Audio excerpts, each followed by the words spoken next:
5 days ago, the earth split open beneath my feet, and I thought that was the end of me. Back on Earth, I had been an orphan, then a special forces soldier for 5 years, then, with my old injuries flaring up again, a retired one with quiet plans. Film a few wilderness survival videos, I had told myself. Put the 5 years of training to something other than scars. I was out walking rough terrain when the quake hit, and the fissure opened at my feet, and for one perfectly clear moment I understood that I was going to die alone at the bottom of a crack in the ground. Then I woke up here. A wasteland sky the color of old iron. Soil that could not grow anything. A girl's voice somewhere over me, scared but careful, hiding the fact that I was still breathing. Her name, I learned later, is Mina, and she had been passing by with a handful of snared lizards when she found me half buried in the dust.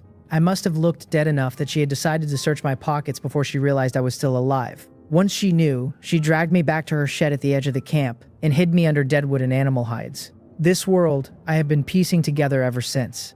Bigger than Earth. Ruined so thoroughly that civilization here has dwindled down to scattered camps and tribes. The sun barely reaches the ground through the dust. When rain falls, it falls as acid. The humans who are left survive at the mercy of whichever petty leader controls the nearest underground well. I push the shed door open a crack and look out at dusk. There is not a speck of green anywhere in sight. The fact that I am here at all, that I have somehow been given a second life in this ruined place, is a thing I still cannot make sense of. My body has recovered enough that I could move on in another day or two, and I will have to, because Mina has been feeding me with lizards she catches herself. And in 3 days, the camp will collect its tax. A stowaway who cannot pay is either beaten to death or worked to death. Those are the only two endings here. A branch cracks outside. I am at the door before I have thought about it, but it is only Mina, returning low and careful. Her face smudged with charcoal ash, and her head wrapped in a ragged cloth. She closes the door fast when she sees me right behind it, one hand pressed to her chest. The traps I had shown her 2 nights ago are working, she says, better than anything she had tried before. She pulls out her crossbody pouch and lays her catch on the floor between us, one at a time with a quiet, pleased pride. 8 small brown lizards, each no longer than 2 fingers. Only 22 traps today, she admits, pouting at her own cut fingers because there had not been enough time. Tomorrow she will manage 30. I remind her gently not to set too many. The more she sets, the more likely someone in the camp will notice. She nods, startled by her own carelessness, and then her face drops when she thinks of the tax. Even with today's 8, she says, we are still 30 short. An adult's tax is heavier than a child's, and Mina is only a child. The 5 days I have spent resting here have cost her food she barely had to spare. She lowers her head, her voice going small. We still need 30 more small lizards minimum. I tell her calmly that if the tax cannot be met, I will simply leave.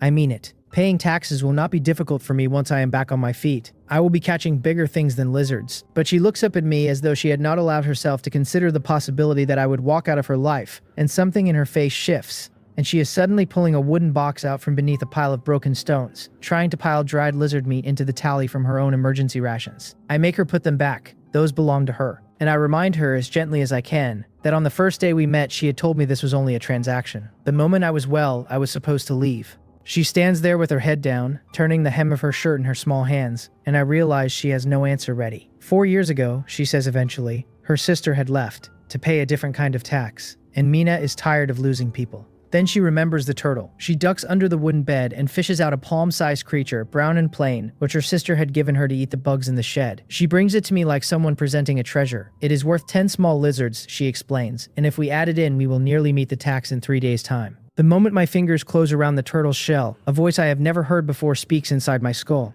It is calm, mechanical, patient. It tells me that a tameable creature has been detected, and that a Tamer System is now binding itself to me. As it speaks, a long explanation unspools into my mind of its own accord, and only after I have finished listening do I understand what has happened. An intelligent system from a high-dimensional world, one designed to cultivate tamers, was caught in a space-time turbulence during its delivery, and by sheer coincidence it merged with me at the moment of my transmigration. Its current permissions are low, so its functions are simple for now. I can tame animals, I can evolve them, and as the host, I can inherit 1 innate ability from each beast I tame. 10 taming points are granted to me each day and reset at midnight. Evolution requires points gathered from items containing energy. An interface blooms across the inside of my eye. Stats I had not known I possessed. Stamina at 3, speed at 2.6, strength at 3.2, spirit at 2.7, lifespan 24 out of 79, and that last number is the one that catches me. 79 years. I cannot help but smile before I have decided to. For someone who had been certain he was dying at the bottom of a fissure, 79 is further beyond anything I had any right to expect. Mina, of course, cannot hear any of this. She sees the smile on my face and mistakes it for an answer. She's already packing her things, 7 small lizards back into the cloth bag. 5 dried ones out of her emergency box. A quick calculation running behind her eyes. A turtle is worth 10 lizards. 3 days left, she can manage it, if she just sets a few more traps. I could stay. I tell her, firmly, that the turtle cannot be given away. Her face falls, and then I ask her quietly whether she would give the turtle to me instead, and the mood swings back into brightness so fast that I feel a little guilty for enjoying it. Yes, she says. The turtle is mine. She tips her head to one side and starts drawing a map in the dirt of where she could set more traps to catch the still missing lizards. And while she is drawing, with my palm resting on the small turtle's shell, I give the order in my head. Tame the turtle. 10 taming points are consumed. The taming succeeds. White light blooms between my fingers. Clear some space, I say out loud, already pulling Mina back 2 or 3 steps. She turns sharply, the bone spike she wears at her waist already half drawn, because out here any glow this bright belongs to a mutated fierce beast. But the turtle is only growing. In the space of a breath, its palm-sized body swells into something a meter long in both length and width. Dark brown and rough-shelled, its small head thickening into something almost ferocious, the surface of its back uneven enough to look as if it is carrying a slab of stone. The system announces mildly that the level 0 land turtle has evolved into a level 1 rock armor turtle. Mina has the bone spike all the way out now and is about to plunge it into the thing's neck. I catch her arm before she can. It would be both funny and terrible, I think, if the first creature I've ever tamed were stabbed to death by the girl who gave it to me. It is tamed, I tell her. It will not hurt anyone. I hold out my hand, and through the new mental link I can feel the rock armor turtle's small, pleased affection as it crawls over and rubs its head against my palm like a cat. Its skin is rough as stone. Mina watches this with her mouth open, and I explain, because the truth is a thing I cannot tell, not yet, that I am an awakener. One of the rare humans, 1 in 10,000, whose body has mutated into something with a special ability. Mine, I say, is the power to tame. She asks me to explain, and slowly the shape of this world's power system fits itself into place in my mind. There are 3 kinds of mutated humans here. Awakeners, 1 in 10,000, with varied abilities. Mutants, 1 in 1,000, whose strength is determined by whatever physical mutation they carry. And enhancers, the mainstream majority who strengthen themselves through external means. There are no awakeners in this camp at all, only a few enhancers and mutants. When Mina realizes what I am, her whole face lights up, and then darkens just as fast, because she understands without my having to say it that someone like me will not be staying in a place like this. I ask the system, silently, whether I can inherit one of the turtle's abilities. It offers me the rock armor turtle's innate talent, Earth Rock Thrust, and I accept. A cool, pleasant sensation spreads through the back of my skull, and warm currents flow out through my limbs. When I check the attribute panel again, every one of my 4 stats has doubled, or nearly, and my lifespan has jumped from 79 to 100 years. If I keep taming and inheriting, I realize the lifespan will only keep rising. 1,000 years. 10,000. It is not an impossible thought. It is only a matter of patience. I will the new ability active, and the ground 10 paces out erupts in sharp, palm-length spikes of rock. The turtle tilts its emerald green eyes at the spikes as if asking what they are. Useful, I think. Useful for pinning an enemy's feet. Useful for a second strike on an opponent already down. I check my remaining stamina. 6 activations before I would be spent. Conservatively, 3, saving the rest for the unexpected. My next goal forms on its own.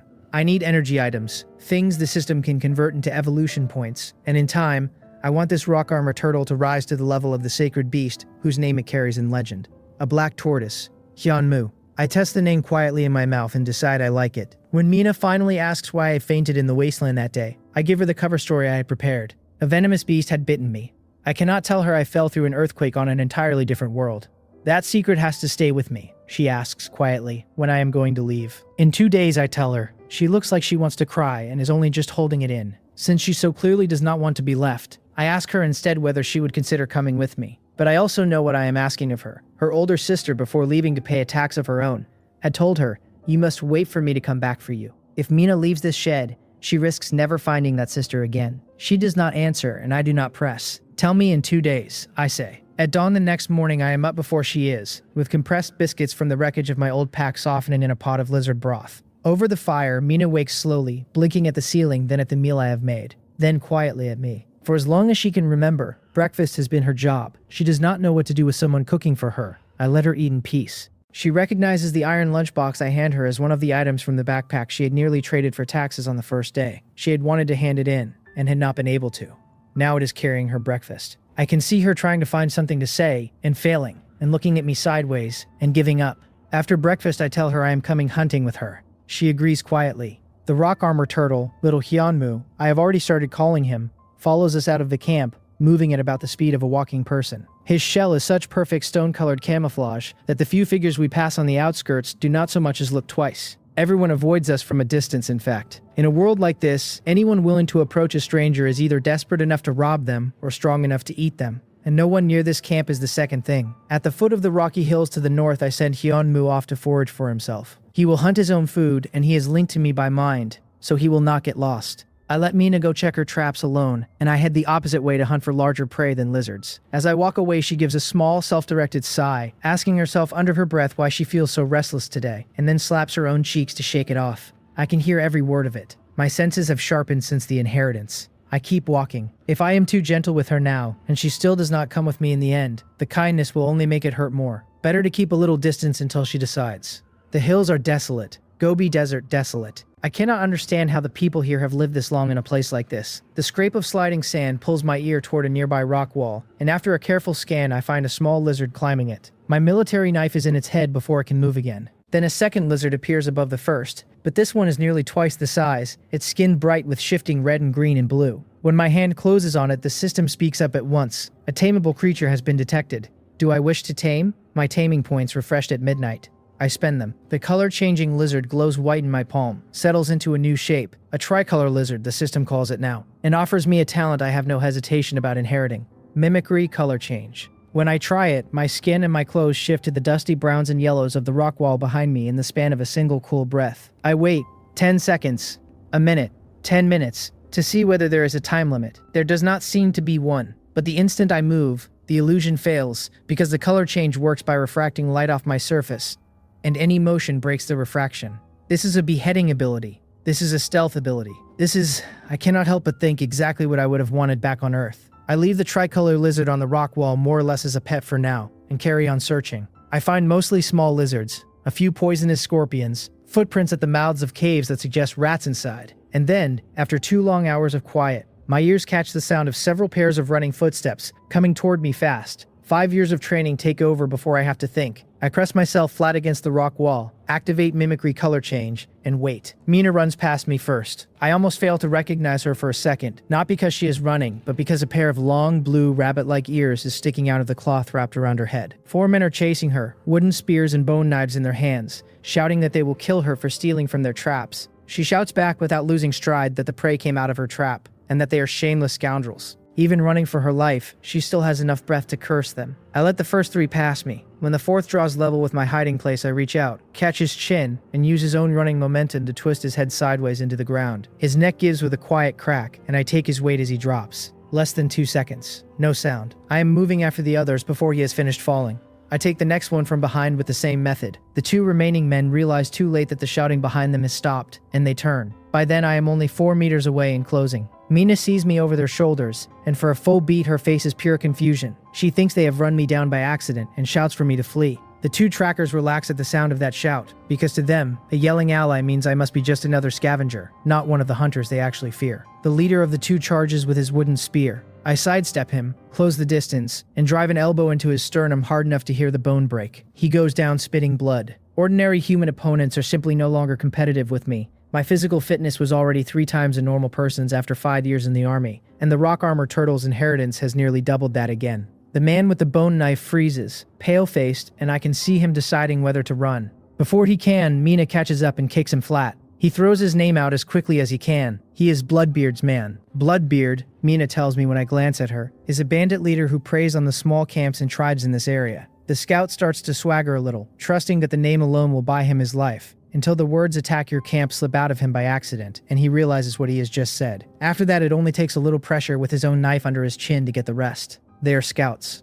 The attack is coming, usually within 3 days of a scouting run. Bloodbeard has more than 500 men under him. I press the scout on the exact timing, get as much as he actually knows, and then I snap his neck, because if I let him live, he would only run back and warn the rest. I search the bodies and find nothing but a little dried meat. But Mina, crouching over the last man, finds something she clearly does not recognize, and holds it up to me with shining excitement. A thumb-sized prismatic crystal, pale and faceted. The instant my skin touches it, the system speaks. Energy detected. Convert to evolution points. I tell it yes without even pausing. 100 evolution points gained. The crystal dissolves into water in my palm and soaks away. Mina stares at my hand, then at the back of my hand, then at my palm again, trying to work out how I have made the thing disappear.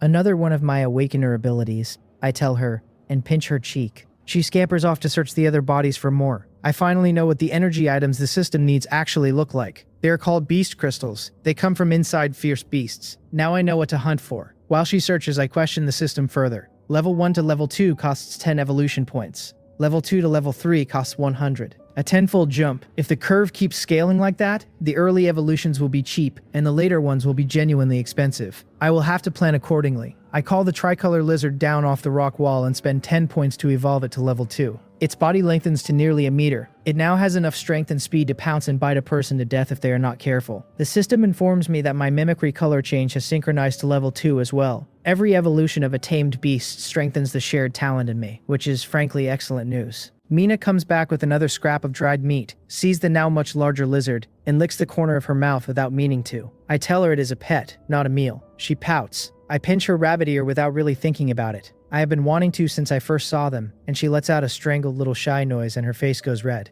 She scolds me for treating her like an animal. I mumble an apology, but the texture was, honestly, very good, and I make a note of the possibility of doing it again the next time an opportunity arises. Her ears twitch. She can hear, she says with surprise, the footsteps of the rock armored turtle returning. I had already called him through the link, which reaches 200 or 300 meters, but Mina is picking him up by sound from twice that distance. She is, I am beginning to realize, a very useful person to have around. When Jinwoo arrives, I evolve him too. The ground seems to fold inward and then he blooms outward. More than 10 times his previous size, a head as big as a wash basin, a shell like a small rock-hewn room. My stats climb again. Lifespan, 260 years. At some point I stop looking at the numbers. They are no longer attached to anything I can recognize. Mina asks if she can climb onto his back. Jinwoo obliges her, retracts the long spikes from the rim of his shell, raises a staircase of rock up out of the ground, and offers up 7 or 8 square meters of flat shell, with a low natural railing of stone spikes running all around the edge. Mina cheers and scrambles up.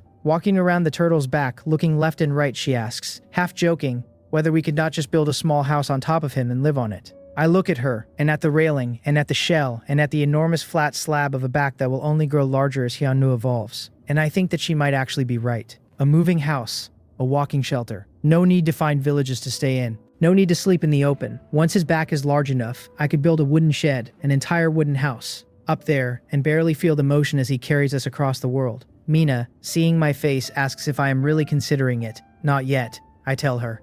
The space is still too small for now. But yes. She lights up. She starts listing everything she could bring. A fire pit on the shell. Would that not burn Jinwoo? No, I tell her. The stones would protect him. Too much weight. Not even 100 of her would feel heavy to him. She bounces in place, planning like a child who has never been allowed to plan anything. And I find myself leaning back against a rock spike and watching her, and realizing that the idea of having her with me, someone lively and cheerful, someone who can hear footsteps at 500 paces, sounds, in fact, rather nice. She is ready to rush back to the camp that same minute to start moving things over. I remind her about the bandits. She sticks out her tongue, embarrassed for forgetting, and then goes very quiet again. And then she tells me in a small voice that if it is too dangerous, we should just leave tomorrow, meaning the camp, meaning everyone in it. And I can tell that her heart is finally chosen. There is no danger for me, I tell her. I am only going to give the camp a warning, in case. After that, we go. A kindness within our means. That evening we come back to the shed with 45 small lizards and 3 palm-sized rats. It is, by Mina's standards, a legendary haul. She usually only manages 2 or 3 in a day. While I sit by the fire pit sharpening my military knife, she kneels beside me and lays her catch out in neat rows, arranging them by size, happy in a simple way I do not think she has been in a long time. I ask her casually whether this is what she always eats. Yes, she says without looking up, small lizards, and the occasional wild rabbit as a special occasion. I ask her whether she has ever been full. Full, she repeats. She tilts her head. She considers the question seriously. Then she says, very quietly, that she does not even know what full means. She has never eaten enough of anything in her life to find out. The whetstone in my hand is suddenly unbearable. I throw it aside. She looks up, concerned, and asks me what is wrong. Nothing, I tell her. I am going to walk around the camp for a while. I pick up my pack, slip out of the shed, and disappear into the shadows between the outer rows. I had come out tonight for 2 reasons, to scout for water and to warn the camp's leader about the bandits. But underneath both of those reasons is the feeling her answer is left sitting in my chest, and I need to walk it off. There is no moonlight. The camp sleeps early because there is no food for anyone who burns energy after dark. The thin scent of roasted meat leaks through the gaps in the walls. Sleeping breaths carry out of half the sheds. I move from shadow to shadow. The camp has an inner ring and an outer ring. The outer is for taxpayers like Mina, and the inner, ringed by a wooden stone fence, holds the leader's own house and the hunting team's quarters. I go over the fence without trouble and slip past the patrols. The scent of roasted meat is much heavier in the inner ring. The firewood burns generously here. I pass houses from which sounds leak through the cracks that I do not need to describe. In a world without basic hygiene, it is something of a wonder they are not all sick. The leader's house sits at the center of the inner ring, more than 400 square meters of building, the size of a small gymnasium. I walk its perimeter, activate mimicry color change, and climb in through a side wall into a dim, fire-lit side room. From the hallway I can hear voices, not yet close enough to place. I follow a maid carrying a clay pot down the corridor. She takes the pot into a room with 2 guards at the door, and I fold myself into the shadow of the wall, color shifting against the wood, counting maids as they pass. 7 or 8, all told. When the maid re-emerges, the clay pot is full of water. Instead of taking it to the men's cups in the brightly lit hall at the end of the corridor, she cuts open the throat of a wild rabbit on the dining table and lets its blood drip down into the water. The man at the head of the table scoops the mixture directly out of the clay pot with a bowl and drinks it down. I lose interest in that particular pot of water, but I do not leave, because the man at the head of the table is the camp's leader, and the 3 men sitting across from him are currently discussing whether they should flee. The well is failing. 10 more days of water in it at best, the leader tells them, if they are very careful. Finding a new water source out here is nearly impossible, one of the others complains. Another suggests joining the Wolho tribe. They would take the whole camp in. Their own people could sign on with the hunting team. The leader's face darkens at once. He refuses. He will not go to the Wolho tribe under any circumstances. There he would at best be a minor captain under someone else. He has been above other people for too long to stomach being below them. The 3 argue and grumble, but in the end give in when he promises that if no water is found within 5 days, they will all go together. They finish their meat, drink several bowls of that bloody water, and leave. I stay very still in my corner, watching him watch them go, and I do not like the look on his face at all. Once they are gone, he calls out a name. Doyen, and a plain-faced young man enters the hall. The leader asks him flatly whether he met with Bloodbeard's people today. Doyen, gritting his teeth, says no. He waited all day at the agreed hill and saw no one. The leader rises slowly from his chair. His voice drops. Impossible, he says quietly. I arranged it with Bloodbeard in person. For a long moment he studies Doyen's face for any flicker of a lie. Doyen does not move. Eventually the leader reins himself in, tells Doyen to go back to the hill tomorrow, and orders him to pass the word. The plan has been moved up. The attack is to come the day after tomorrow. When Doyen is gone, the leader overturns the table with a beast-like roar, and I stay very still in the shadow. I had not come to the camp expecting this. I had expected a foolish leader who might or might not take a warning about an incoming raid from a stranger. Instead, the camp's leader is the very person who invited Bloodbeard in the first place. I stay still in the darkness and I listen as he spells the rest of it out to himself under his breath. When the bandits attack, the outer ring, Mina's side, will be slaughtered. The leader will perform a desperate-looking act of protecting the camp by taking his hunting team and surrendering to Bloodbeard, trading 30 or 40 trained fighters for a captain's seat in the bandit group. Bloodbeard will gain men and women. He will gain rank. The people who used to pay him taxes will simply die. He mutters all of this aloud into an empty room, still burning about the 3 hunting team captains who had tested him at dinner, the ones who had wanted to go to the Wolho tribe instead. Damn bastards, he growls. Why can they not just be obedient dogs? And then his thoughts wander to the daughters of those 3 captains, and the way he describes what he would do to them makes my jaw set. If Mina had not run into those 4 scouts today, if she had not chosen to come with me, she would have been in the outer ring when Bloodbeard came. The thought settles in my chest like a stone. I had been planning, originally, to hand him a warning and then walk away. Instead, I stand up out of the shadow and start walking toward him. My footsteps make no sound. My shadow does not fall anywhere the firelight would betray me. I come up behind his chair, and without hurrying, I roll the embroidered towel from the armrest into a tight strip in my hands. He is still fantasizing about the captain's daughters when the towel goes into his mouth. Welcome to hell, I tell him, quietly. He strains. He is, after all, an enhancer. But there is nothing in his strengthened body that matters against the arm I have locked around his neck. The system's enhancements have pushed me past ordinary enhancers several times over by now. I keep my voice low. Goodbye. His neck gives with the same quiet sound the bandit scouts did that afternoon. His head falls forward onto the armrest. His eyes stay open, staring at the doorway he will never cross again.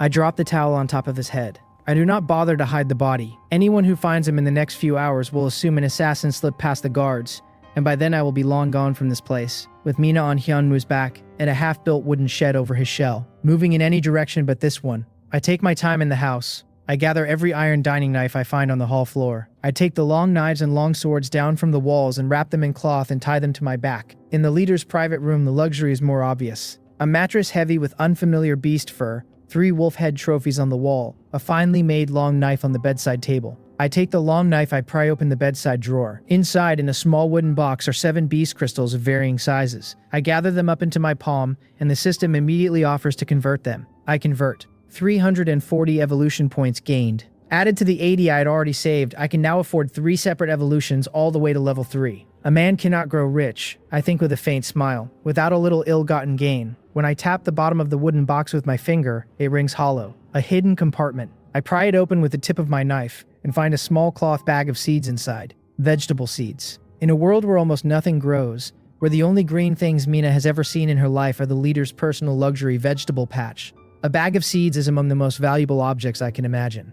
I tie the bag closed and tuck it into my pack. Then I keep searching. There is more in the leader's room than I can carry out by myself. The 5 rolls of dyed cloth I find in his wardrobe alone, each a meter long, each a different color, are enough to make dozens of sets of clothes, and he had been hoarding them in a world where nothing of this quality can be bought at any price. In the last wardrobe I find an unprocessed wolf pelt, still raw at the edges, the match to the 3 wolf heads mounted on his wall, which means he had at least 1 tanner on staff. I roll it up and put it with the cloth. I will not need to worry about blankets for a long time. I call the tricolor lizard in through the mental link. He cannot break a wall down the way Hyunwoo would if I summoned him here, and he can climb any surface. While I wait for him, I look at the bundle of loot beginning to pile up near the window and think that I'd better evolve him tonight. I have enough evolution points. I press my palm to his flank when he arrives and spend 100 to push him from level 2 to level 3. His body doubles in length. He is a clean 2 meters now, with his scales rearranging themselves by color rather than stripe. 1 flank green, 1 red, 1 blue, with sharp little spikes alongside his head and a pair of brown vertical pupils that look very cold.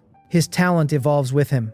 Mimicry color change becomes mimicry stealth, and when I try it on myself I find I can hold the camouflage while moving. There is still a lag, about a second between motion and color shift, and it widens the faster I move, but moving slowly the lag is negligible. It is a stealth ability now in the full sense. Slow and invisible, or fast and only mostly invisible. I tie the cloth, the wolf pelt, and the bundle of swords onto the tricolor lizard's back and send him out the window. Go, I tell him. Let Mina untie everything, then come back. He makes a faint hissing complaint at the indignity of being a pack animal and climbs out down the wooden wall, gouging neat claw marks into it as he goes. I need to hurry. Sooner or later, someone is going to walk into the hall and find the leader slumped in his chair. Back out into the corridor, and that is when I spot the slinking figure. I catch only his profile, but I recognize him. Doyen, the plain-faced young man the leader had summoned earlier to meet with Bloodbeard's scouts. He looks left, he looks right, he slips into a side room. I follow and find him with a maid in what turns out to be the food storage. She is berating him in a low, panicked whisper. He is stuffing meat into a cloth bag, specifically picking out the good cuts, more than either of them can plausibly cover for. Doyen answers her in a low growl. The leader has gone mad, he tells her. He's going to work with Bloodbeard to kill off anyone in the camp who does not obey. He, Doyen, had lied to the leader earlier when he said he saw no one at the meeting hill, because he had been trying to disrupt the plan. But instead of giving up, the leader has only pushed the attack forward. Doyen is running. Tonight, he pushes the maid out and tells her to pack her things. When the maid is gone, I step quietly in behind him. I cover his mouth with one hand and lay the flat of my military knife along his throat before he even knows I am there. He tries to make a sound. The cold of the metal on his skin freezes him in place. Do not move, I tell him, low into his ear, or you will open up. He raises both hands immediately. You're a smart man, I say. If you do as I say, you get to live. He nods as carefully as a man with a knife at his throat can nod. As a reward for being smart, I tell him, I will share one piece of news with you. Your leader, just after you left him, had his neck twisted by me. The goosebumps rise on his arms all at once. Yes, I say. I was in the hall the whole time. I watched you. I can feel him decide not to struggle anymore. He has already done the math on what kind of person can walk out of the leader's hall with the leader dead and nobody the wiser. And he lets me lower the knife without trying anything. He asks what I want him to do. Nothing at all, I tell him, and I can feel him wilt inside his own skin. He freezes on the spot. But, I add, it occurs to me that Bloodbeard's scout was also killed by me this afternoon. His scouts did not come back today. That means new scouts will arrive tomorrow, and when they do, they will find the leader's body and not the cooperation the leader had promised them. What, I ask, will Bloodbeard do then? Doyen swallows so hard I can hear it. Consider that a gift, I tell him, and I lift the cloth bag of meat he had been packing and walk it out the door under my arm. Before I leave, I glance back at him, still frozen in place with his hands half up, and I tell him evenly that I will always be watching him, this smart man. Then I let the door click shut behind me. It is a threat, and it is also a job offer. He just has not figured out which yet. I do not need him to do anything complicated, in fact. I only need him to do the obvious thing. Organize the camp to flee tonight, and the threat is just to make sure he does not try to run alone in the dark. If he fails the implicit instruction, I will have the tricolor lizard pay him a visit and leave a set of claw marks on his door, and he will understand the revised message. But I am fairly sure he will understand on his own. I came for water originally, and I have not forgotten. In a side room with 2 guards at the door, I find the underground well. I toss a stone down the corridor to pull the near guard's attention, knock the other one out with a hand chop, drag him inside and lift the wooden boards that cover the well itself. The bucket comes back up half muddy and full of turbid water. The well is almost dry, exactly as the leader had said at dinner, but along the wall of the room are stacked full wooden barrels of clean water, each about a meter tall. I sling 2 of them up onto my shoulders as if they were loaves of bread, and walk out with them. Meanwhile, Do-yoon, still standing where I left him, is only beginning to put the pieces together. A breathless maid bursts into the storage room, the one who had been with him earlier, and gasps that the leader is dead in the hall with his neck twisted. Do-yoon sags back against the table. The mysterious person was not lying, he thinks. The leader is really gone. Which means Bloodbeard's scout really is dead as well. Which means Bloodbeard will be coming with the full force of his men when the news reaches him. He starts stuffing another bag with dried meat, preparing to run, until the maid, blinking, asks why they still need to run now that the leader is dead. He freezes. Then slowly he works it out. The mysterious person did not tell him all that for no reason. He had made a point of mentioning the dead scout, and he had promised, I will always be watching you, which means if Do-yoon runs alone, he will be killed somewhere on the road by someone he will not see. The mysterious person wants him to take the camp with him. That is the unspoken condition of his survival. Call the hunting team captains, he tells the maid. I have something that concerns the lives of everyone in the camp. She nods, frightened, and goes.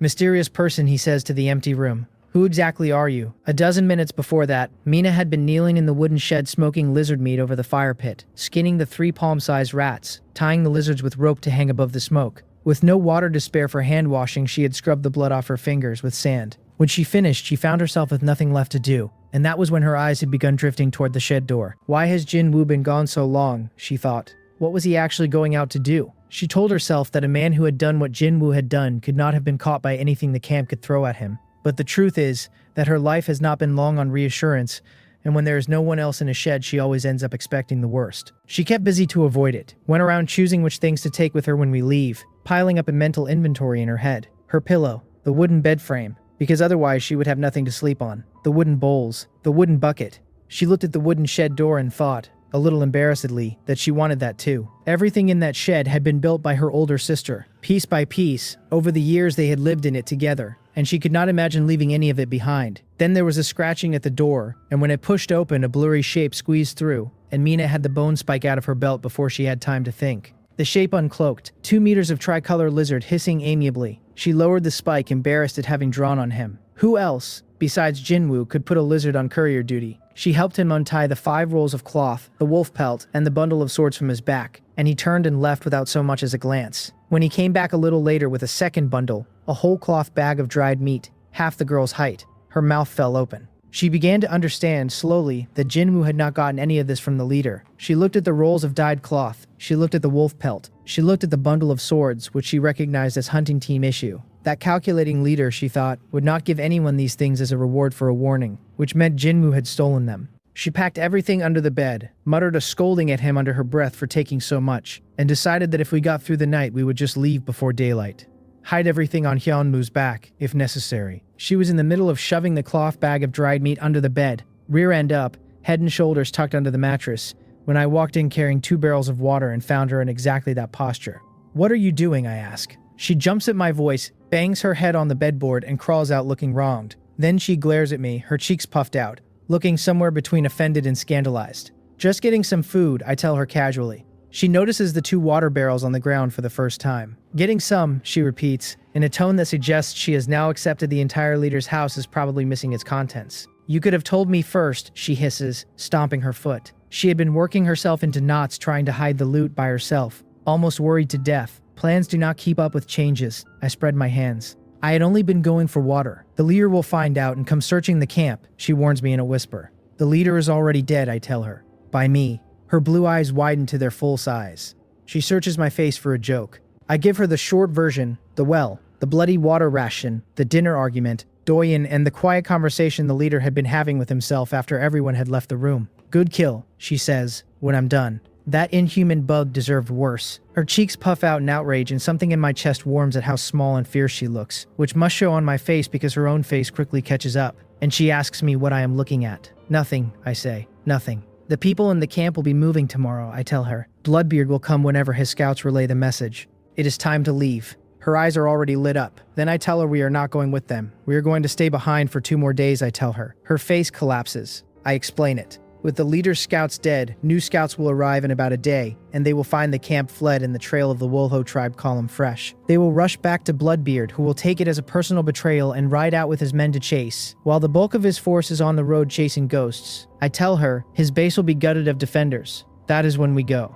That is when we take every beast crystal he has. She is pale and gripping both of my sleeves with both of her small hands by the time I finish. Over 500 bandits, she whispers. One mistake and we are both dead. I wiggle a finger at her. If my timing is right, there will not be 500 men at the base. And if the plan falls apart, I tell her, it only cost us 2 days. Nothing more. Just an attempt. Before dawn, someone outside is pounding on our shed door. The hunting team. They do not wait for us to open.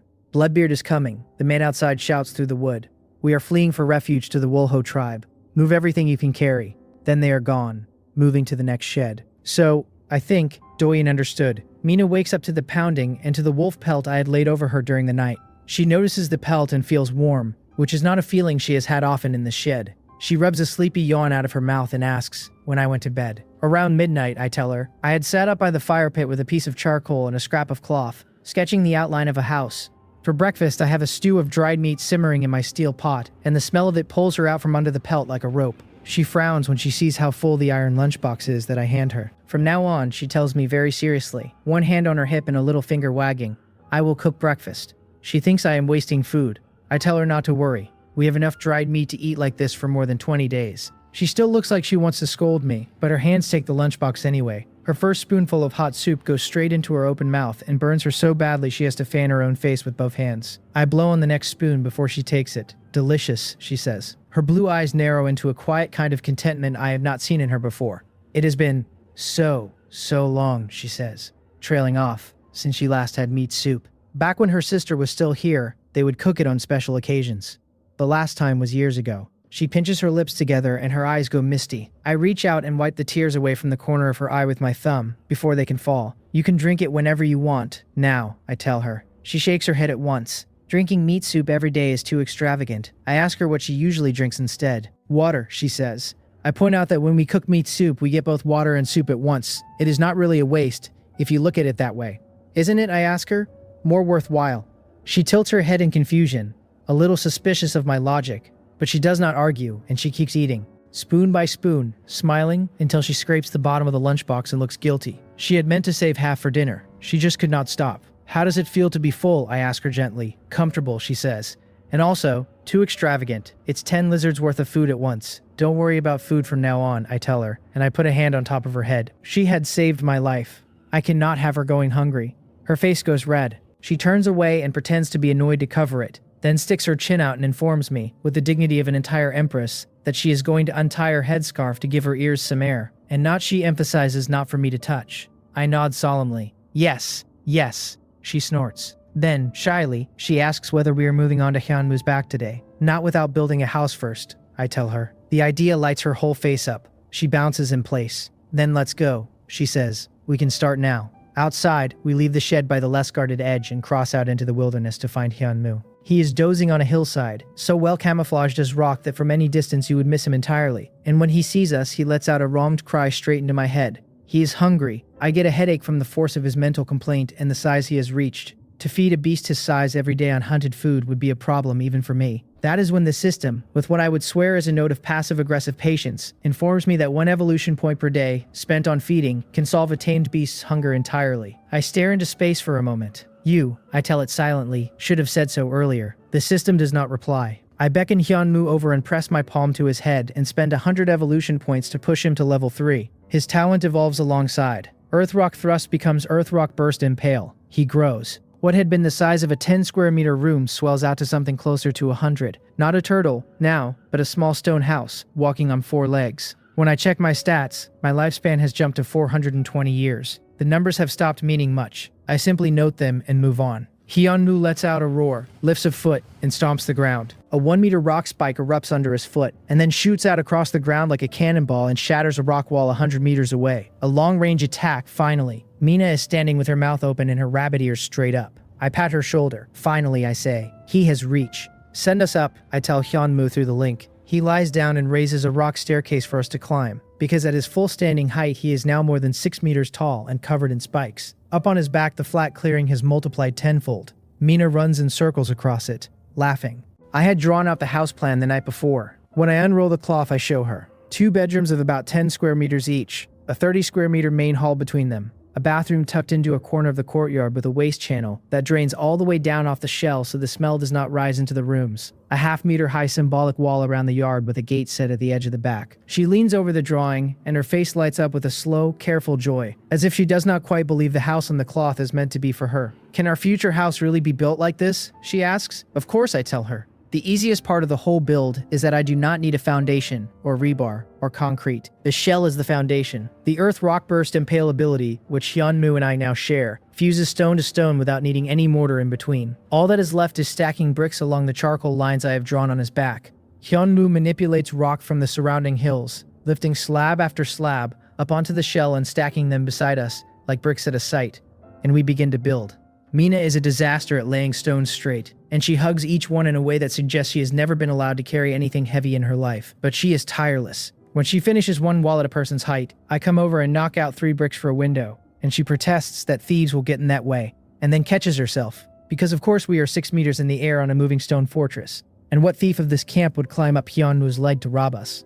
I flick her forehead. Not many, I tell her, would try. By evening the house is halfway up, with no roof yet. For a roof we need wood, and the camp, already evacuated, has a great deal of wood in the form of its own abandoned sheds. We walk Hyunmoo to the edge of the camp, 10 minutes on his feet. When I ask Mina if she can feel him walking, she stops, surprised, and tests the ground with her palm. She cannot. He is controlling the vibration through the shell. The camp is empty when we arrive, every fire out, every shed door ajar. She stands on his back looking down and looks, for a moment, a little sad. How far is Wolho tribe, I ask her. 5 or 6 days walk, she says. 10,000 people, she adds. She has only ever heard that number spoken, and she is not sure she believes it. 10,000, she repeats, as if tasting the word. She cannot imagine enough food and water to feed 10,000. Let's go see whether it's true, I say. After Bloodbeard, she looks up at me with her eyes lit up again. Really? And I nod. If you want to, we will go to Wolho tribe, to see if your sister is there. She bites her lip. She nods hard. Yes, I want to go. I want to see if my sister is there. Good, I tell her. Then Wolho tribe is our next stop after this one. I grin at her, and for a moment she looks dazed. A hand rises to her chest as if to hold something still there, and her face goes red again. I tug at her ear before she can say anything, and she yelps and swats at me. Her feelings pull back into the easy brightness they had been in a moment ago. It is easier for her that way. It is easier for both of us. On the ground, we take apart the sheds. Mina picks houses whose owners' children used to try to steal her lizards. I dismantle them with my bare hands. My strength will pull the structural beams out with no tool at all now, and we pile the good lumber and a much larger pile of firewood by Hyunwoo's side. He lifts all of it onto his back. Up on his shell we set the frame of the roof into the grooves I had already cut in the tops of the walls, and stack stone bricks along the beams. By midnight the roof is done. Hyunwoo fuses every brick to every brick, and I run a palm along the seams and feel the stone flow into itself. The house will not leak when it rains. Nothing short of another rock armor turtle will bring it down. Mina jumps down from the roof. She has stopped being able to sit still for more than 10 minutes at a time. We pack up our things from the old shed, her pillow, the wooden planks of her bed, a wooden bucket, 2 wooden bowls, and finally, to my quiet surprise, the wooden shed door itself, which she dismantles with a stubborn expression so that she can hang it on her new bedroom as a memento. I do not stop her.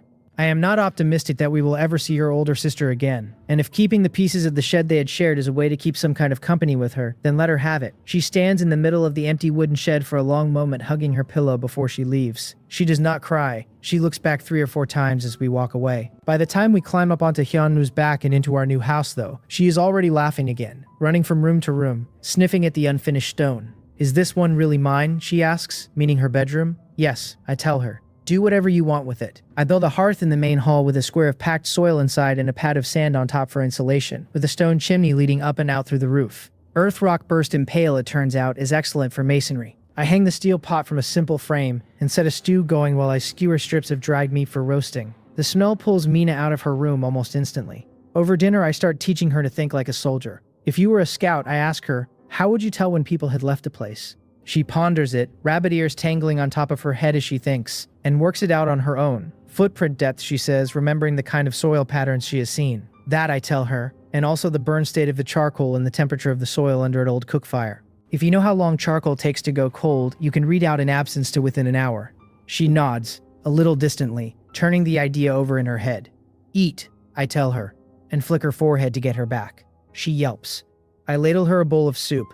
After dinner, I send her to bed and I go back down into the empty camp alone. I have the tricolor lizard with me, patrolling in stealth. I stop in each empty shed and lay firewood in the fire pits, piled up, pre-stacked, ready to light on a moment's notice. The idea is to run the camp's fires at the hour the scouts will be arriving, so that when the scouts come, the whole place will look like it had been evacuated only a few hours earlier. In one shed, I stop short in the doorway. Cobwebs hang everywhere. It has been uninhabited for a long time. I am about to back out when a red-tipped spider drops down from the ceiling on a line of silk. I consider it. I have 10 taming points left from today's refresh. I reach out and catch the spider in my palm and order the system to tame it. The red-backed spider becomes a palm-sized red ghost spider, black-bodied, with a red facial mask patterned on its back. The talent it offers me is spider silk perception. I accept. The inheritance warmth is faint this time, barely anything. I check my attribute panel and find only a couple of 10s added to my numbers. I realize, watching the line drift, that a low-level tamed beast no longer buys much. My body has become strong enough that a level 1 spider's gift is almost nothing. To test my theory, I spend 110 evolution points and push the spider from level 1 straight to level 3.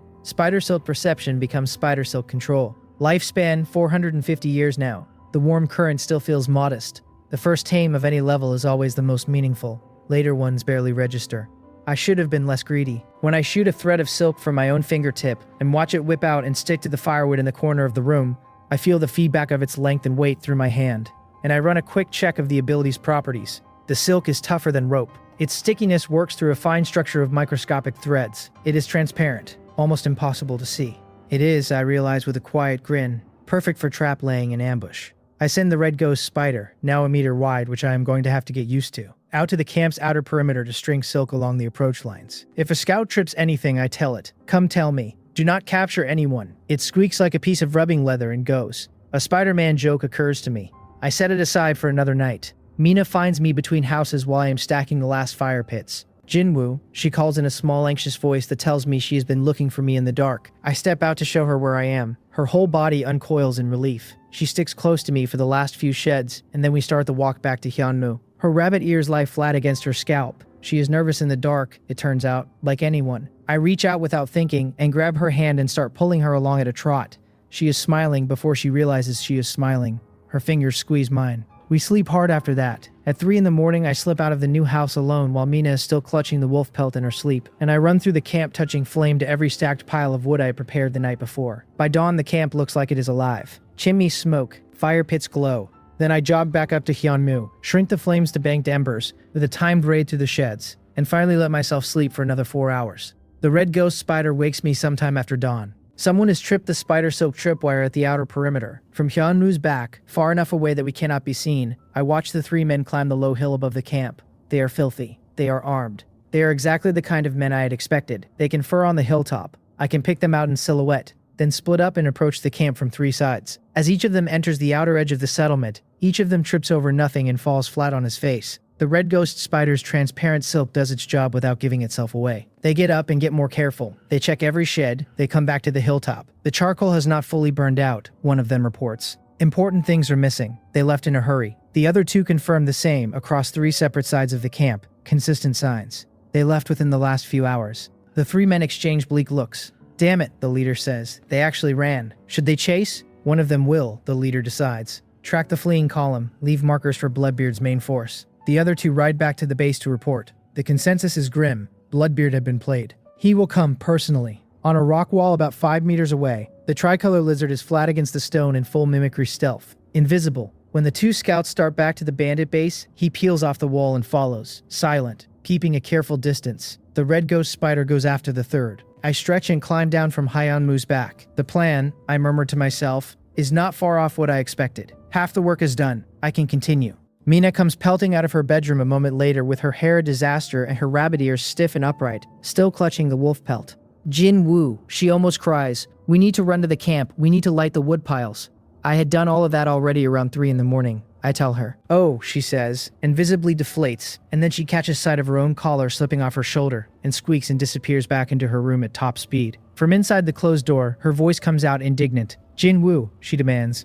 Why did you not wake me up when you went to light the fires? I forgot, I say, perfectly evenly, and I go to stir the pot. She had looked so peaceful sleeping with the pelt wrapped around her. I had not had the heart to wake her. Her body is not enhanced the way mine is. She had been going all day and all night, and was near her limit. And I will not admit any of that to her, because watching her get flustered is, I have discovered, something I enjoy. You can make breakfast today, I call out to her through the door. She appears at the door instantly, cheerful again. Of course, she says. Leave it to me. When I turn back to the fire pit, I am smiling. She is very easy to read. On Hyunwoo's back, while we are carried north toward Bloodbeard's base, I spend the rest of the morning carving out a drawing board from a scrap of wood, and then another. Because Mina is going to need one too. She comes out of the living room with a bowl of soup in her hand, and asks what I am making. A drawing board, I tell her. After breakfast, we are going back to the camp briefly. She is puzzled. We had moved everything already, she says, and the real business is tracking Bloodbeard's scouts. Wouldn't your sister come back someday to look for you? I ask. She freezes, because the possibility has not occurred to her. She had only been thinking about going to find her sister.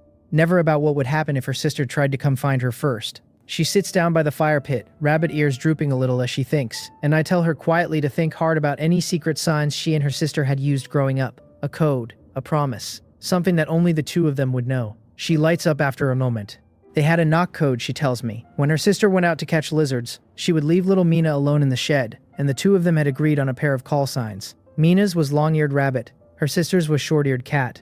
Only a matched pair opened the door. Draw those, I tell her. Draw a long-eared rabbit and a short-eared cat, and then draw the rest of the message around them. Everything you want to tell her. Between my special forces sketching training and the 2 sheets of cloth I cut off, one of our rolls, I have everything we need. I settle myself on the edge of Hyunwoo's shell above his head and draw out the whole camp, every shed, every footpath, under the title I plan to hand her, Hometown. Mina crouches over her own board with charcoal in her fist and draws. She produces, as far as I can tell, a masterpiece of abstract art. A rabbit person with a long narrow face and a mouth that shows every one of her teeth. A cat person with spindly legs and 2 eyes of different sizes. A mountainous turtle with a figure standing wide grinning on its back. And a single neat house lifted whole cloth from the blueprint I'd shown her. When she proudly explains the scene to me, I didn't wait for my sister, so I went with Jinwoo to find her. If sister comes back, come find us. The target is Hyunwoo. I look at the page again and honestly cannot recover any of it from the drawing. I have to hold back a laugh. I think, privately, that only a deity could understand it. But then, I think her sister is probably never coming back, and if she does, the painting will not matter. This isn't about the painting. This is about letting Mina keep some hope. I take both drawings, roll them into a wooden box, and have Hyunwoo walk us back to the edge of the old camp. In the empty wooden shed, where Mina had lived her whole life, I stomp my foot and raise a mud spike that shatters and leaves a clean pit in the floor. I have her lower the wooden box in. Then I tie a thread of spider silk around the box and run the other end up to a stone. On the stone, I carve out the image of a bunny girl with my knife, cleanly enough that if her sister ever returns, picks it up and tugs on it, the silk will reveal the buried box. Mina hovers over my shoulder while I carve and finally asks, in a small voice, whether her sister will really find it. Your sister, I tell her, if she ever comes looking for you, will tear apart every inch of this shed trying to find a trace of you. That is how missing persons searches work. She'll find the stone. Anyone who used to live with you will pick up something that looks like it was carved by her sister. The carved pattern of the bunny girl is the bait. Mina looks at the stone sitting in the middle of the empty shed and nods uncertainly. Her eyes drift toward it a couple more times, and for a second I can see the child in her wanting to take it with her, because it's prettier than anything she has ever owned. Trust me, I tell her, patting her shoulder. Outside, the red ghost spider drops down from the shed's roofline and reports. The third scout, the one who had started tracking the fleeing column, has been dealt with. Spider, silk, and venom. Clean. We go. The camp's business, such as it was, is over. What happens next depends on whether Bloodbeard takes the bait. Hyunwoo carries us toward the bandit base at a steady pace while the tricolor lizard feeds me directions through the mental link. He is following Bloodbeard's 2 returning scouts across the wilderness, a few hundred meters behind them, invisible on rock walls, and whatever route they take, we know. In the main hall of our new house, we begin the slow work of settling in. Mina installs the old shed door as her bedroom door, because she cannot bear to leave it behind. I shape wood for a table. As I shave a length of beam into legs, I can see her wanting to ask me something but not daring to. I tell her to just ask. Will our leaving be too late? She asks quietly. She is afraid that because of her, because of this house, this move, this moment of quiet, I have slowed the plan and might pay for it. I left half a day later than I needed to, I tell her. On purpose. If we had arrived early, Bloodbeard's men would still be at the base. I want them out. Arriving a little late just lets us avoid a head-on meeting on the road. She exhales, the knot of anxiety in her small shoulders going slack. She finishes the shed door. Then she asks me, crisply, whether I have tidied my room. Nothing to tidy, I tell her. We are living at the moment in an empty stone box. No beds, no tables, no chairs, no wardrobes. She looks around and visibly deflates. What should I do then? She asks. I look at her dirty face, her waist-length hair stiff with dust, her beast-skin tunic whose original color has long since been lost under grime, and then at myself, which is not much better. What we lack, I tell her, is water. She puts a hand on her hip. She reminds me that she has been telling me to save water. I shake my head. Not water for drinking, I tell her. Water for washing. Her blue eyes widen. We do not even have enough to drink, she says sharply. How is there water for bathing? When was the last time you bathed? I ask her, curious. 17 days ago, she says, her cheeks flushing. There had been an acid rain and she had run into it. I raise an eyebrow. That is quite daring, I say. I drop it immediately. Acid rain is serious. People have gone insane drinking it. And Mina clearly knows this, but I do tease her a little as she tells me, defensively, that she had bathed with her clothes on. I decide that we are going to rig this house for rainwater catching. I do not know when the rain will come, but there will be no other way, and catching rainwater and filtering it is a start. Acid rain cannot be drunk, she warns me seriously, grabbing my arm. Men in the hunting team drank it once and went insane and hacked at people with knives. I tell her I'll test it before we touch it. That's for bathing though. Can't you smell the sour stench on yourself? The look on her face is going to live in my memory for a long time. She bolts into her room, slams her door. Through the wood, I hear her protest under her breath that she doesn't smell bad at all. That she smelled herself plenty of times, and it clearly, and then a long silent pause, and then a horrified wail. Damn it, she wails. How can I smell so bad? I do not laugh out loud. I am admirably restrained. Night falls. Hyunwoo stops to rest against the side of a hill. I knock on Mina's door to tell her dinner is ready, and she refuses to come out, cheeks flushed even through the wood. You eat first, she says. I don't have an appetite. I stand at the door and mumble loudly to nobody in particular whether a 14-year-old girl could be in her rebellious phase. The door is immediately flung open. Mina appears in a fury, hands on her hips, blue eyes glaring. I am not rebellious, she chides. Yes, not rebellious, I tell her, and for a moment I feel like I am raising a daughter. I flick her forehead gently and wave her out to the hall. Come eat dinner. She takes a step out and stops, blinking. At some point during the afternoon I had finished the table. 4 benches, a hanging rack for the steel pot, and in the corner a half-human tall wooden bathtub built with planks fused by spider silk at the seams. Enough to hold 10 of her, all while she was busy in her room. She touches the tabletop. It is, she says, so smooth. How did I make all this today? I answer that it was easy. My current strength means I can peel a plank off a beam in one stroke, whereas before I would have shaved it all afternoon. She dashes over to stare at the bathtub. Its capacity, its emptiness, its promise. There's no water, she sighs. When it rains, I tell her, now eat. After dinner, before she can slip off to her room, I pull out the drawing board from behind me and hand her the painting I had made on the turtleback that morning. Don't smudge the charcoal, I warn her. She takes it carefully and turns it toward her, and her whole face freezes. Her blue eyes go wide. Her small mouth opens. I had drawn every house of the camp, every alley, every rough path, the shape of the surrounding hills, the angle of dusk. Hometown I had written in the corner. It's the title. Her nose reddens. Her eyes go glassy. It's so beautiful, she whispers. Hometown, I tell her, and I pat her head and walk out of the hall to give her the room. Out in the yard, I lean on the low stone wall and look into the pitch-dark wilderness. On a cloudy night here, with no moonlight, the world ends a meter from your face. I think, for a while, about how I came to be in this world at all, about the orphan I was, about the fissure in the ground, about the girl who found me lying in the dust and decided to save a stranger on her own. I think about how she has trusted me, a man she has known for less than 2 weeks, and come with me out of the only home she has ever had. And I think that what I can offer her in return is to keep safe whatever small beautiful thing she has left. Then a wolf howls in the dark, off somewhere beyond the hills, and I see white dots flashing in the black like stars moving across a curtain. Jinwoo, Mina calls from the doorway, urgent and hoarse. Come inside, quickly. I turn, puzzled, and start walking, and she runs out to meet me, her face pale, her eyes red from the painting. She pulls me in by the arm and closes the door and runs to the fire pit and damps the flames down to a small glow. Moonwolves, she tells me. A dangerous pack of fierce beasts. They hunt by firelight. I stomp my foot once. Hyunwoo's warning roar rolls out into the night, a low, heavy, earth-shaped growl that could fold a hill.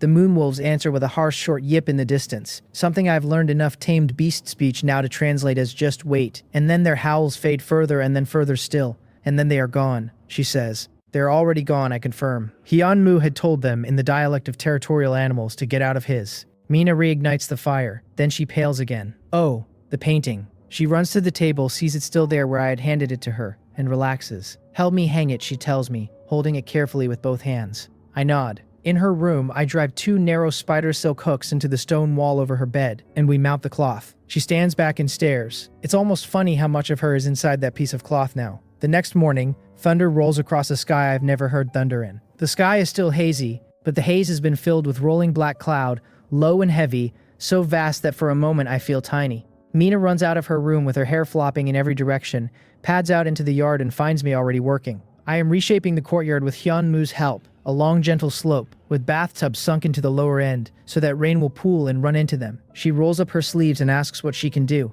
Breakfast, I tell her, and pack charcoal. We'll need it later. In the meantime, I draw up a couple more wooden barrels. Spider silk in the seams keeps them watertight. 3 new bathtubs in an hour. When the rain finally breaks, it comes down in a sheet, and the drops sting on impact. A heavy rain, not the acid kind, but I would not want to stand in it for long. Hyunwoo stops walking and tucks his head and limbs into his shell. He will not move in a storm. I remove the bathroom roof with a careful cleave of the stone, leaving an open square over the bath inside.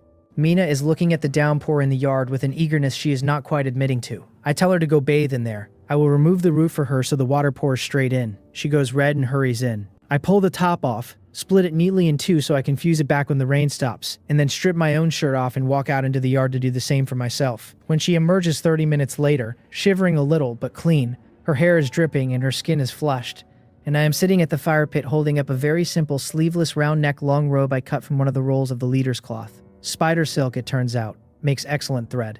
I had folded the cloth, cut a head hole, cut armholes, and sewn the open sides with strands of silk pressed through the fabric. Come here and put it on, I tell her. She holds it up in confusion, and I have to explain that the mill hole is for her head. She is going to need a fresh robe, I realize. I'm going to have to make another. I am not cold, but the wet clothes are beginning to stick. And if Mina catches a fever in this world, it will be bad. No Western medicine, no herbs we know. Only her own immune system. When she shuffles back out, she is wearing the robe and clearly thinks it looks ridiculous on her. Jinwoo, she says, this dress is so strange. And I stop and look at her. The difference is astonishing. Under the dust and the charcoal ash and the bee-skin tunic, there had been a girl with clear, fair skin and a delicate melon seed-shaped face, waist-length aqua blue hair, and startlingly large blue eyes and rabbit ears a shade bluer than the eyes. She looks as gentle as water. I realize I have been staring, and I collect myself and say that the robe is quite pretty, and pour her a bowl of hot soup and tell her to sit by the fire and warm up. On the other side of the mountain range, though I do not know it yet, Bloodbeard and his men are also caught in the rain. I find this out from the red ghost spider which had been following them, and whose mental feedback reaches me during the storm with an urgent clarity. They are on the other side of this mountain.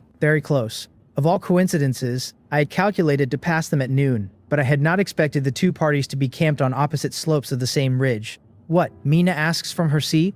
Bloodbeard is on the other side of the mountain, I point. She frowns. Will he find us? Not in this rain, I tell her. He has no reason to come over. I can see her wanting to ask me not to go at all, and I head her off with a simple demonstration. I activate mimicry scale hardening. Not quite. Mimicry stealth, which I still have, and let my body fade into the room behind me. Her eyes go so wide I have to laugh. She stretches her hand out to where I had been and catches empty air, and then I catch her wrist. Are you relieved now? I whisper. Can I come with you then? She asks immediately, small and hopeful. No, I tell her, and flick her forehead. I can protect 1 person. 2 is an accident waiting to happen. Besides, I've got the tricolor lizard for cargo, and I need someone I trust to stay up here and guard the house. Can Hyunwoo not guard it? She argues reasonably. He can, I tell her, but I want someone at the door to meet me when I come back. I want to know you'll be here. She accepts with a pout. You won't be idle, I tell her. You're going to sew clothes. How? She asks. I show her. I pull over the camouflage uniform drying by the fire and I walk her through measurement, marking, turning the cloth inside out so the stitching goes inward. I tell her to sew a few sleeveless robes, the same as mine, and keeping my face very neutral, that she should also sew some underwear because it is in fact essential. She glares at me with an expression of absolute betrayal. I'll draw diagrams for you, I tell her hurriedly. You just match the symbols and sew the corresponding edges. In the end, I only understand half of sewing myself, but there is a working garment in front of us to copy, and spider silk makes a serviceable thread, and I can grind a bone needle for her while the rain lasts. The rain lets up after an hour. By late afternoon, Hyunwoo carries us within reach of Bloodbeard's main camp, and we stop on a low ridge about a kilometer out. I put on my dried camouflage uniform, sling the waterproof pack over my shoulder, and check the knife at my hip. Mina watches me with worried eyes. When I leave, I tell her, do not open the door for anyone. Anyone. Even if the tricolor lizard comes back carrying cargo. 1 long knock, 2 short. That is my signal. I tap it out on the wood so she remembers the cadence. She nods hard. I tug her ears once for luck. Her small voice, after I am already halfway through the door, tells me she will stay awake until I come back. I only hear the first half of it, If I had heard the second, I might not have left as quickly as I did. From Hyunmu's shadow, I climb down and walk out into the dusk. By the time I reach the outskirts of the bandit main camp, the sky has gone fully dark. The ground is still sticky mud from the storm. Patrolling torches wink across the rocks on the outer ring. I am ranging around a low rise looking for an angle when, unexpectedly, a stone lands at my feet. I do not flinch. I do not move. I know, from the red ghost spider sitting in the rocks behind the figure, that there is no immediate danger. If the figure had gone for a weapon, the spider would already have cocooned her. A figure in a black hooded cloak steps out of the dark. A woman by her voice. Cool, clean-toned, apologetic. I didn't mean to offend you, she says. I wanted to get your attention. I glance at her without answering. Are you a bounty hunter? She asks, taking the Wolho tribe's mission. I don't want to answer, I say. We can work together, she says quickly. I coldly refuse. I do not work with people who hide their faces. She persists, tells me she has a map of the bandit group. I stop. I ask, curious, why she wants to cooperate with a stranger. Because, she says, with a slight smugness, I can tell a strong person from a weak one. You are not a bandit. You don't even know me, I point out. How do you know I'm strong? A bandit, she says, would not dress as cleanly as you do. It rained today, I reply. Someone who walks alone in the wilderness on a rainy day, she says, is also a strong person. Her reasoning is both flawed and not entirely wrong. I tip my head to let her continue. Even if Bloodbeard has left, she tells me, getting into his base is not easy. If you work with me, she says, I can guarantee you'll walk away with Bloodbeard's crystalfish. What, I ask, is a crystalfish? She stops. You, she says, you're not a hunter with the Wolho mission. Her voice actually lifts in surprise. You're not here for Bloodbeard's treasure vault. Everything is what you think it is, I say, and spread my hands, letting her draw her own conclusions. What is your goal, she asks. What is yours, I return. A cunning person, she murmurs. Her disappointment is audible. She has been fishing for information and I have taken none of her bait. If you want me to talk, I tell her, you need to show me your face. I'm afraid you'll be scared if you see it, she says low. We will only know after we see, I reply. She shakes her head. She turns to go, but before leaving, she tells me, is shaped like a crescent. 3 hills form a half moon. The middle hill is the highest, at 150 meters. Bloodbeard's home is inside that middle hill. Then her cloak disappears into the dark. Interesting and convenient. I am not fooled. She has told me this hoping that I will make the noise, and she will slip in behind me. Bad luck for her. I am going to do the job alone.